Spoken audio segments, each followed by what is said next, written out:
మరి కాసేపట్లో BJP parliamentary board భేటీ జరగనుంది. ఢిల్లీలో ప్రధాని నరేంద్ర మోడీ అధ్యక్షతన ఈ సమావేశం జరగనుంది.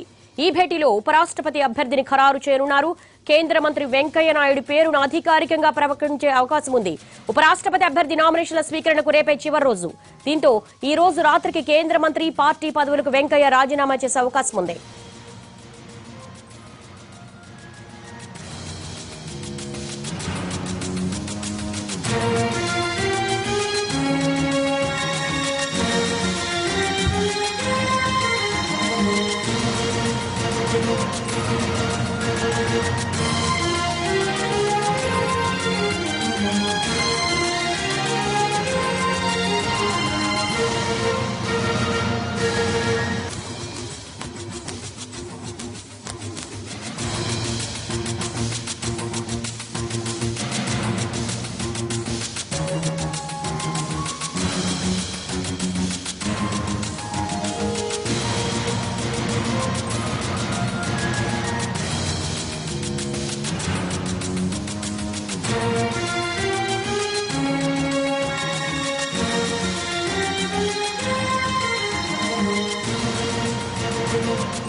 మరి కాసేపట్లో బీజేపీ పార్లమెంటరీ బోర్డు భేటీ జరగనుంది. ఢిల్లీలో ప్రధాని నరేంద్ర మోడీ అధ్యక్షతన ఈ సమావేశం జరగనుంది.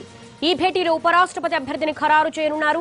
కేంద్ర మంత్రి వెంకయ్య నాయుడు పేరును అధికారికంగా ప్రకటించే అవకాశం ఉంది. ఉపరాష్ట్రపతి అభ్యర్థి నామినేషన్ల స్వీకరణకు రేపే చివరి రోజు.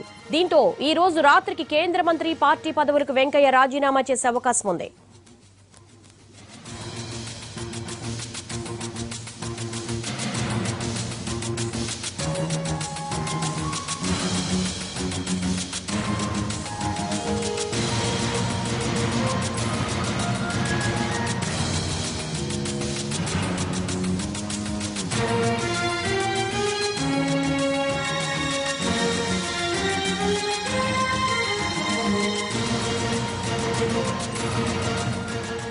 हुआ नहीं 6 बजे हमारा संसदीय बोर्ड का बैठक है, उसमें चर्चा करने के बाद तय हो जाएंगे। उसके बाद जो भी तय करेंगे पार्टी, उसी के अनुसार हम सब लोग आगे बढ़ेंगे। इसमें कोई प्रॉब्लम नहीं होगा, कोई विवाद नहीं है, इसमें कोई समस्या भी नहीं है। मगर लोकतंत्र के अनुसार हमारा पार्टी का एक परंपरा है, पार्टी का फोरम में चर्चा करके निर्णय करना, और अध्यक्ष जी और जिनसे बात करना उन्होंने महसूस किया होगा जरूरत, ऐसा सबसे बात भी किया होगा। बाकी अन्य पार्टियों से भी मेरे ख्याल से अन्य पार्टियों ने जो घटक दल है, प्रधानमंत्री का जो चॉइस है उसको समर्थन करेंगे, ऐसा कहा मैंने टीवी में देखा। वो भी कारण क्या, मैं सीधा इसमें इन्वॉल्व नहीं हूं। तो पार्लियामेंट्री बोर्ड का बैठक 6 बजे होने वाले है, उसके बाद आप लोगों को मालूम पड़ेगा। इस बीच में जो नाम चल रहे हैं वो सब स्पेकुलेशन है, स्पेकुलेशन के ऊपर आगे बढ़ना उचित नहीं है। भाई तो अभी तक कोई निर्णय हुआ नहीं। 6 बजे हमारा संसदीय बोर्ड का बैठक है, उसमें चर्चा करने के बाद तय हो जाएंगे। उसके बाद जो भी तय करेंगे पार्टी, उसी के अनुसार हम सब लोग आगे बढ़ेंगे। इसमें कोई प्रॉब्लम नहीं होगा, कोई विवाद नहीं है, इसमें कोई समस्या भी नहीं है। मगर लोकतंत्र के अनुसार हमारा पार्टी का एक परंपरा है, पार्टी का फोरम में चर्चा करके निर्णय करना, और अध्यक्ष जी और जिनसे बात करना उन्होंने महसूस किया होगा जरूरत, ऐसा सबसे बात भी किया होगा। बाकी अन्य पार्टियों से भी मेरे ख्याल से अन्य पार्टियों ने जो घटक दल है, प्रधानमंत्री का जो चॉइस है उसको समर्थन करेंगे, ऐसा कहा मैंने टीवी में देखा। वो भी कारण क्या, मैं सीधा इसमें इन्वॉल्व नहीं हूं।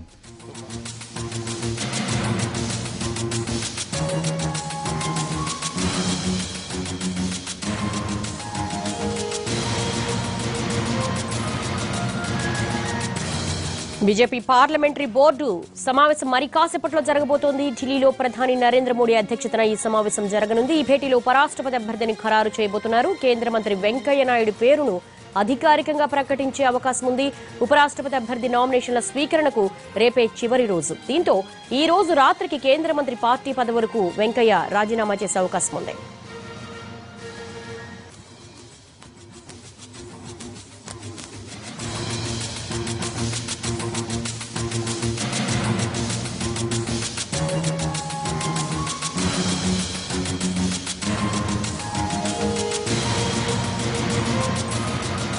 మరి కాసేపట్లో parliamentary board BJP parliamentary board సమావేశం జరగబోతోంది. అసలు ఈ సమావేశంలో ఎలాంటి నిర్ణయాలు తీసుకోబోతున్నారు?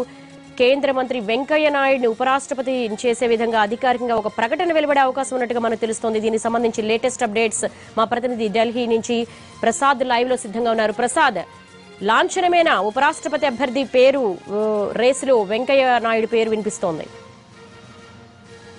ఖచ్చితంగా ఆయన పేరే ప్రకటించడం జరుగుతుంది. ఇప్పుడు కొద్ది నిమిషాల క్రితమే ప్రధానమంత్రి కూడా బీజేపీ హెడ్ క్వార్టర్స్ ప్రధాన కార్యాలయానికి చేరుకున్నారు. ఈ సమావేశం మరి కొద్ది నిమిషాల్లో కూడా అధికారికంగా ప్రారంభం కానుంది. ఈ సమావేశంలో ప్రధానంగా బోర్డు సభ్యుడిగా ఉన్నటువంటి వెంకయ్యనాయుడు గారు కూడా ఈ సమావేశంలో పాల్గొంటున్నారు. ఈ సమావేశంలో తనకున్నటువంటి అభిప్రాయాన్ని అందరికీ బోర్డు సహచరులందరికీ కూడా తెలియజేసే అవకాశం ఉంది. బీజేపీ పార్లమెంటరీ బోర్డు పార్టీకి సంబంధించి అత్యంత విధాన నిర్ణాయకమైనటువంటి సంఘం. ఇది హైయెస్ట్ డెసిషన్ బాడీ. ఈ సమావేశంలో బీజేపీ అగ్రనాయకులంతా కూడా ఉన్నారు ఈ బోర్డులో సభ్యులుగా. వెంకయ్యనాయుడు తన అభిప్రాయాన్ని తెలియజేసిన తర్వాత బీజేపీ ఎందుకు వెంకయ్యనాయుడు అభ్యర్థిత్వాన్ని ప్రతిపాదిస్తుందన్న అంశాన్ని కూడా అటు ప్రధానమంత్రి ఇతర సీనియర్ నాయకులంతా కూడా వివరించే అవకాశం ఉంది. అటు వివరించిన తర్వాత ఎన్డీఏ భాగస్వామ్య పక్షాలందరితో కూడా ప్రధానమంత్రి స్వయంగా అందరికీ అక్కడి నుంచే ఫోన్లు చేసి మాట్లాడి వారి అభిప్రాయాన్ని కూడా తెలుసుకునే అవకాశం ఉంది. ఇప్పటికే ఒకసారి ఎన్డీఏ భాగస్వామ్య పక్షాలందరితోనూ కూడా బీజేపీ అగ్రనాయకత్వం సంప్రదింపులు జరిపింది. ఇందులో భాగంగా ప్రధానమంత్రి స్వయంగా వీరందరితో కూడా మాట్లాడి వెంకయ్యనాయుడు అభ్యర్థిత్వాన్ని తెలియజేసే అవకాశం ఉంది. వెంకయ్యనాయుడు అభ్యర్థిత్వాన్ని తెలియజేసిన తర్వాత వారి అభిప్రాయాలు కూడా తెలుసుకున్న తర్వాత కూలంకుషంగా చర్చించి అంతిమంగా అభ్యర్థిత్వాన్ని ఖరారు చేసి అధికారికంగా ప్రకటించే అవకాశం ఉంది. ఈ సమావేశం గంట పాటు కొనసాగే అవకాశం ఉంది. 7 గంటల తర్వాత ఏ క్షణంలోనైనా ఈ ఉపరాష్ట్రపతి అభ్యర్థి బీజేపీ నేతృత్వంలోని ఎన్డీఏ కూటమి ఉపరాష్ట్రపతి అభ్యర్థిగా వెంకయ్యనాయుడు పేరును ప్రకటించే అవకాశం ఉంది. అధికారికంగా ప్రకటించిన తర్వాత వెనువెంటనే దీనికి సంబంధించినటువంటి ప్రక్రియ ప్రారంభమవుతుంది. కేంద్ర మంత్రిగా బహుశా ఇదే వెంకయ్యనాయుడుకు ఆఖరి రోజు. ఆ తర్వాత రాత్రి 10 గంటల ప్రాంతంలో వెంటనే కేంద్ర మంత్రి పదవికి రాజీనామా చేసే అవకాశం ఉంది. అధికారికంగా దాన్ని ఆమోదించడం కూడా జరుగుతుంది. ఆ తర్వాత రాజ్యసభ సభ్యుడిగా మాత్రం కొనసాగుతారు. ఎందుకంటే ఉపరాష్ట్రపతి సంబంధించి రాజ్యసభ సభ్యత్వాన్ని మాత్రం ఉంచుకొని ఆ తర్వాత పార్టీ సభ్యత్వానికి కూడా రాజీనామా చేసి ఆ తర్వాతనే రాజ్యసభ సభ్యత్వానికి రాజీనామా చేసే అవకాశం ఉంది. కాబట్టి ఈ మొత్తం ప్రక్రియ ప్రారంభం అయ్యి ముగియటానికి దాదాపు 2 గంటల పాటు పట్టే అవకాశం ఉంది.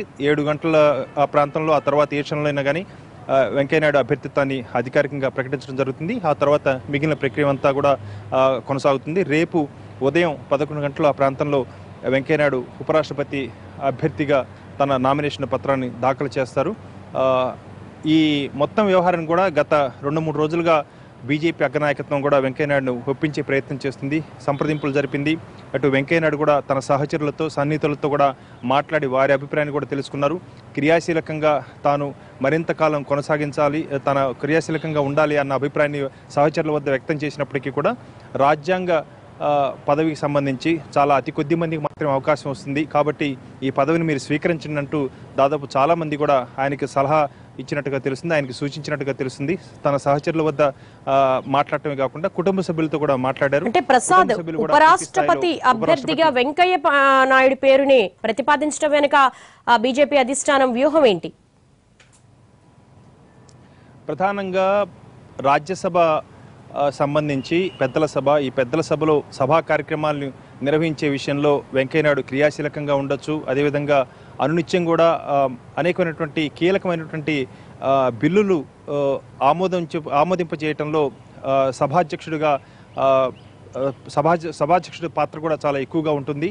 అదేవిధంగా క్రియాశీల రాజకీయాలకు తాను దూరంగా వెళ్ళిపోతున్నాననే ఒక ఆందోళన కూడా వెంకయ్యనాయుడులో ఉంది. అయితే ఈ అంశంపై బీజేపీ అగ్రనాయకత్వం చాలా స్పష్టంగా ఆయనకి హామీ ఇచ్చింది. రాజ్యసభ కార్యక్రమాలు నిర్వహించడంలో క్రియాశీలకంగా ఉండవచ్చు, అనునిత్యం కూడా క్రియాశీల రాజకీయాలకు దగ్గరగానే ఉండే అవకాశం ఉంది. కాబట్టి అంతగా ఆందోళన చెందాల్సిన అవసరం లేదన్న అంశాన్ని కూడా వెంకయ్యనాయుడుకు సర్ది చెప్పడం జరిగింది, సముదాయించడం జరిగింది.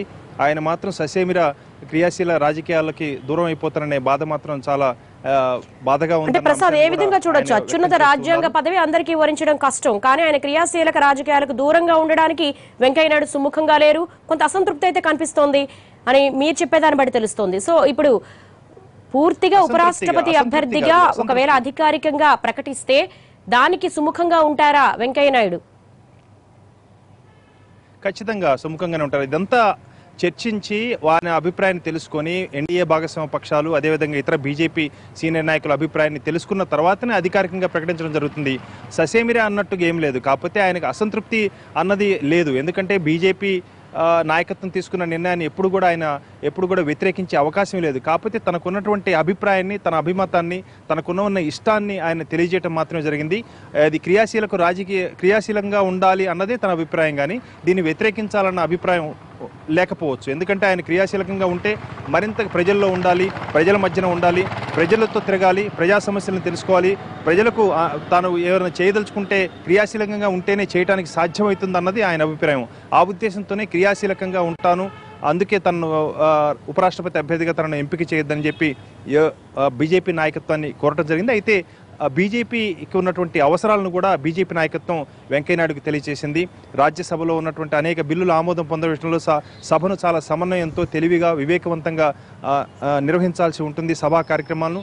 ఈ విషయంలో బీజేపీలో ఉన్నటువంటి అగ్రనాయకుడు, పార్లమెంటరీ వ్యవహారాల శాఖ మంత్రిగా చేసినటువంటి వెంకయ్యనాయుడు, అదేవిధంగా బీజేపీ అధికార ప్రతినిధిగా పనిచేసినటువంటి వెంకయ్యనాయుడు, బీజేపీ జాతీయ అధ్యక్షుడిగా పనిచేసినటువంటి వెంకయ్యనాయుడు, ఇంతకంటే ఎవరిని మనం తెచ్చుకుంటాం అన్న అభిప్రాయాన్ని కూడా బీజేపీ అగ్రనాయకులంతా కూడా వ్యక్తం చేశారు. ఆ మేరకు ఖచ్చితంగా బీజేపీ అగ్రనాయకత్వం యొక్క నిర్ణయాన్ని, వాళ్ళ యొక్క అభిమతాన్ని గౌరవిస్తారు. ఆ విధంగా వెంకయ్యనాయుడు అభ్యర్థిత్వం ఖరారైపోతుంది. 7 గంటల తర్వాత అధికారికంగా కూడా ప్రకటించడం జరుగుతుంది. ఇక కాబోయే ఉపరాష్ట్రపతి వెంకయ్యనాయుడుని మనం చాలా గట్టిగా చెప్పుకోవడానికి అవకాశం ఉంది. S Prasad, thank you. BJP parliamentary board సమావేశం ప్రారంభమైంది. అధికారికంగా ఉపరాష్ట్రపతిగా మరి తెలుగువాడైనటువంటి వెంకయ్యనాయుడు పేరును ప్రతిపాదిస్తోంది.